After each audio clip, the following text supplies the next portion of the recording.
Hello students, इस video में हम क्लास 7th मैथ का प्रैक्टिस सेट 38 सॉल्व करेंगे। चैप्टर का नाम है direct proportion and inverse proportion. तो इससे पहले के प्रैक्टिस सेट में हमने डायरेक्ट प्रोपोर्शन के बारे में पढ़ा था। इस प्रैक्टिस सेट में हम इनवर्स प्रोपोर्शन जानेंगे। उसके लिए हम सबसे पहले एक एग्जाम्पल समझ लेते हैं। एग्जाम्पल है, एक ट्री प्लांटेशन में ट्रीज प्लांट करने के लिए 15 वॉलेंटियर्स रहते हैं और 15 वॉलेंटियर्स 90 ट्रीज प्लांट कर देते हैं। तो 15 वॉलेंटियर्स 90 ट्रीज प्लांट करने में 6 डेज लेते हैं। अगर नंबर ऑफ वॉलेंटियर्स 10 हो तो 10 वॉलेंटियर्स 90 ट्रीज प्लांट करने में 90 divided by 10 is equal to 9 days लेंगे। तो यहाँ पर हम देख रहे हैं कि जैसे जैसे वॉलेंटियर्स कम हो रहे हैं, नंबर ऑफ डेज इंक्रीज हो रहे हैं। तो इसका मतलब ये है कि as the number of volunteers increases, number of days decreases. ये हम देख रहे हैं। और इसके अलावा हम ये भी देख रहे हैं कि वो नंबर ऑफ वॉलेंटियर्स और नंबर ऑफ डेज का प्रोडक्ट जो है वो कांस्टेंट है, यानी जो ट्रीज प्लांट हो रही हैं वो कांस्टेंट है। And the product of number of days and volunteers remains constant. तो यहाँ पर हम देख रहे हैं कि 15 टाइम्स 6 इज इक्वल टू 90 और 10 टाइम्स 9 इज इक्वल टू 90। तो जब ये कंडीशन होती है कि number of volunteers decreases as the number of days increases and the product of days and volunteers is constant, तब हम इसे कहेंगे कि these numbers are in inverse proportion. तो चलिए अब हम प्रैक्टिस सेट 38 स्टार्ट करते हैं और इनवर्स प्रोपोर्शन के कुछ और क्वेश्चन सॉल्व करते हैं। तो प्रैक्टिस सेट 38 का क्वेश्चन 1 है, 5 workers takes 12 days to weed a field. How many days would 6 workers take? How many would 15 take? तो यहाँ पर एक ही क्वेश्चन में 2 क्वेश्चन दिए हुए हैं कि 5 वर्कर्स जो हैं वो 12 डेज में एक फील्ड को वीड करते हैं। वीड करना मतलब वीड्स को रिमूव करना। वीड होते हैं अनवांटेड प्लांट्स, तो अनवांटेड प्लांट्स को रिमूव करने का काम कहलाता है वीडिंग। तो क्वेश्चन में पूछा है कि इसी काम को करने के लिए 6 वर्कर्स कितने डेज लेंगे और 15 वर्कर्स कितने डेज लेंगे। तो हम मान लेते हैं कि 6 वर्कर्स x डेज लेते हैं। Let 6 workers take x days. और क्वेश्चन में ये भी पूछा है कि 15 वर्कर्स कितने डेज लेते हैं, तो हम 15 वर्कर्स के लिए y डेज ले लेते हैं कि let 6 workers take x days and 15 workers take y days.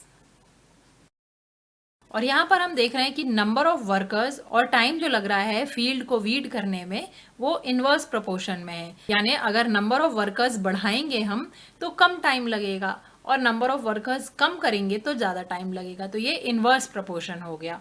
तो हम यहाँ पे लिखेंगे the number of workers and the time required to weed the field are in inverse proportion.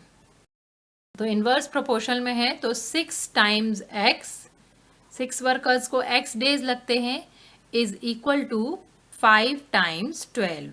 यानी 5 वर्कर्स को 12 डेज लगते हैं और 6 वर्कर्स को कितने डेज लगते हैं ये हमें फाइंड करना है। लेकिन दोनों का जो प्रोडक्ट है वो कांस्टेंट रहेगा। तो ये हो गया एक मेथड। एक और मेथड है जिसमें आप इनवर्स प्रोपोर्शन दूसरे टाइप से भी दिखा सकते हैं कि 6 वर्कर्स के लिए x डेज लग रहे हैं और 5 वर्कर्स के लिए 12 डेज लग रहे हैं। तो हम यहाँ पर लिखेंगे 6/5 इज इक्वल टू, अब 6 वर्कर के लिए x डेज उसके सामने नहीं लिखेंगे, उसके इनवर्स में लिखेंगे। 6 divided by 5 is equal to 12 divided by x। ये जो है ये इनवर्सली प्रोपोर्शनल कहलाएगा। 6 और x इनवर्सली प्रोपोर्शनल है, 5 और 12 इनवर्सली प्रोपोर्शनल है। तो दोनों का जो प्रोडक्ट है वो कांस्टेंट रहेगा। वही हमने यहाँ पर लिखा है कि 6 times x is equal to 5 times 12। अब इसे हम सॉल्व कर लेते हैं। तो x फाइंड करने के लिए x को लेफ्ट हैंड साइड में रहने देंगे और 6 को राइट हैंड साइड में ट्रांसपोज करेंगे। तो यहाँ पर ये मल्टीप्लाई हो रहा है तो यहाँ पर डिवाइड हो जाएगा राइट हैंड साइड में। अब x की वैल्यू फाइंड कर लेंगे। यहाँ पे 6 टाइम्स 1 और 6 टाइम्स 2 12 होता है। तो यहाँ पर हो जाएगा 5 टाइम्स 2 इज इक्वल टू 10। तो x हो जाएगा हमारा 10 डेज। तो 6 वर्कर्स को 10 डेज लगते हैं सेम काम करने के लिए। नेक्स्ट क्वेश्चन है 15 वर्कर्स को कितने डेज लगेंगे। तो 15 वर्कर्स के लिए भी हम ऐसे ही इनवर्स प्रोपोर्शनल लिखेंगे। 15 times y is equal to 5 times 12, क्योंकि दोनों का प्रोडक्ट कांस्टेंट रहेगा। तो यहाँ से हम y फाइंड कर लेंगे। y is equal to 5 times 12 divided by 15। तो यहाँ पे 5 और 15 के कॉमन फैक्टर है 5, 5 टाइम्स 1, 5 टाइम्स 3, और यहाँ पे 3 टाइम्स 1 और 3 टाइम्स 4। तो y इज इक्वल टू 4 हो जाएगा। तो मतलब 15 वर्कर्स को 4 डेज लगते हैं सेम काम करने में। तो हमारा फाइनल आंसर हो जाएगा 6 workers will take 10 days and 15 workers will take 4 days weed the field. तो यहाँ पर हमारा क्वेश्चन 1 फिनिश होता है। अब हम नेक्स्ट क्वेश्चन करते हैं। क्वेश्चन 2 है Mohan Rao took 10 days to finish a book reading 40 pages every day. How many pages must he read in a day to finish it in 8 days. Question में पूछा है कि मोहन राव को 10 डेज लगते हैं एक बुक की रीडिंग फिनिश करने में, और वो एवरीडे 40 पेजेस रीड करता है। तो पूछा है कि अगर सेम बुक उसको 8 डेज में फिनिश करनी है तो वो एक दिन में कितने पेजेस रीड करेगा। सॉल्यूशन स्टार्ट करते हैं। तो हम मान लेते हैं कि let Mohan Rao read x pages to finish the book in 8 days. हमें ये भी मालूम है कि जितने ज़्यादा पेजेस वो पर डे पढ़ेगा उतने कम दिन उसको फिनिश करने में लगेंगे बुक को। तो ये दोनों इन्वर्सली प्रोपोर्शनल हो जाएंगे। तो हम यहाँ पे लिखेंगे the number of pages read per day days required to finish the book are in inverse proportion. Pages और नंबर ऑफ डेज का जो प्रोडक्ट रहेगा वो कांस्टेंट रहेगा, इक्वल रहेगा। तो यहाँ पर है x नंबर ऑफ पेजेस के लिए 8 डेज है और 40 पेजेस के लिए 10 डेज है। मतलब अगर वो 40 पेजेस एक दिन में पढ़ता है तो 10 डेज में फिनिश करता है, और 8 डेज में फिनिश करने के लिए उसे कितने पेजेस पढ़ने पड़ेंगे पर डे, ये है x। तो ये दोनों इक्वल हो जाएंगे। तो x यहाँ से हम फाइंड कर लेंगे। x को फाइंड करने के लिए हमें 8 को राइट हैंड साइड में मूव करना होगा। तो 8 डिवाइड हो जाएगा। 8 यहाँ पे मल्टीप्लाई हो रहा था तो राइट हैंड साइड में लाएंगे तो वो डिवाइड में चला जाएगा। अब यहाँ पर हम इसे सिंप्लीफाई कर लेते हैं। तो 8 टाइम्स 1 और 8 टाइम्स 5 होता है 40। तो x हो जाएगा 5 टाइम्स 10 इज इक्वल टू 50।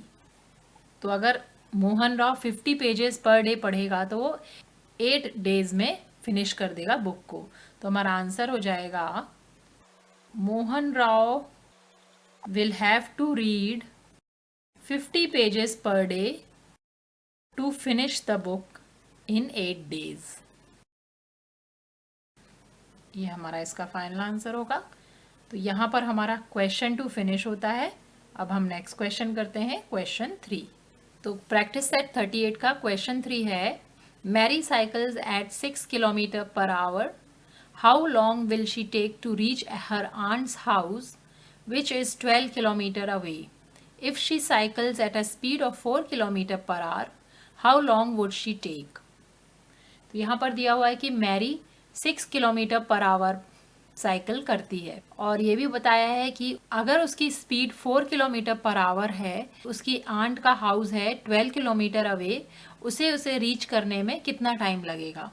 तो सॉल्यूशन स्टार्ट करते हैं। यहाँ पर दिया हुआ है कि स्पीड ऑफ साइकिल है 6 किलोमीटर पर आवर और डिस्टेंस टू आंट हाउस है, डिस्टेंस हाउस 12 किलोमीटर है। तो टाइम हो जाएगा, इससे हम टाइम फाइंड कर लेंगे। तो टाइम हो जाएगा डिस्टेंस डिवाइडेड बाय स्पीड। ये टाइम का फॉर्मूला होता है, डिस्टेंस डिवाइडेड बाय स्पीड। तो यहाँ पर हमें डिस्टेंस पता है 12 किलोमीटर और स्पीड है 6 किलोमीटर पर आवर। तो हमारा टाइम हो जाएगा 12 divided by 6 is equal to 2 hours. ये हो गया हमारा टाइम। अब second part of the question में बोला है कि स्पीड 4 किलोमीटर पर आवर है, तो उसको कितना टाइम लगेगा। तो डिस्टेंस तो सेम रहने वाला है, डिस्टेंस तो चेंज होएगा नहीं। तो यहाँ पर हम मान लेते हैं let the time required when the speed is 4 kilometre per hour is x our.